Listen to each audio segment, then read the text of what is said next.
Insiders, your snowboard resource. So, Magnatraction.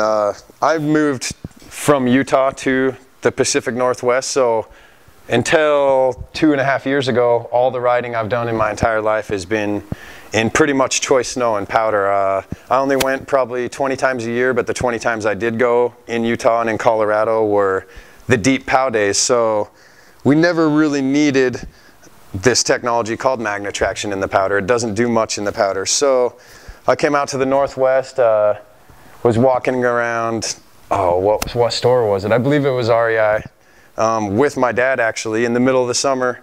And I just decided to walk through the snowboard section because I'm a snowboarder and I can't help it.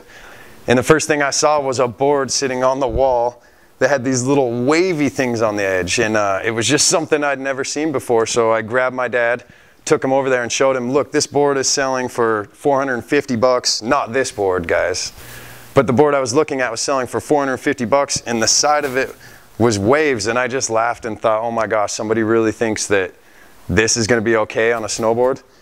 Then I got my first job at a mountain here called Snoqualmie, where we get a lot of ice days when it just happens. We get ice here. We don't have POW every day like in Utah. So I took my snowboard I brought from Utah out on the ice and I stayed on my butt a lot of the day and went home with some bruised knees from slipping out and not landing my tricks.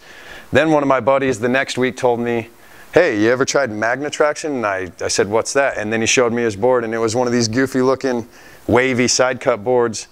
And he explained to me what it was. I was skeptical, but I got on the board and I realized, holy crap, if you're gonna ride on ice, you need to have Magnatraction. So that's the story behind Magnatraction. I laughed at it and then the next year I bowed down to it. So the evolution that I noticed this 2011-2012 season from Mag is if you've ever rode a Mag, you might know that the turning style or the turn shape on this type of a board is different from the turn shape on a regular camber or something without Magnatraction on the edge. So from any other side cut, the turn shape's different. And sometimes it's a little bit too grippy and sends you off in a direction you don't want to go. So some of the companies started, instead of putting 1, 2, 3, 4, 5, maybe even more contact points, they added just 1, 2 extra contact points on each side of the board, and they're directly under your inserts. So it's right where your weight is always going to be at on the board. So when you lean on your toe, there's a contact point right in front of your toe. And when you lean on your heel, there's a contact point right in front of your heel.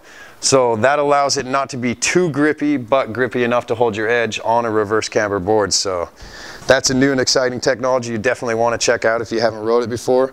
If Magnatraction's too much for you, but you need something to still not slip out on the ice, check out the Lib-Tech.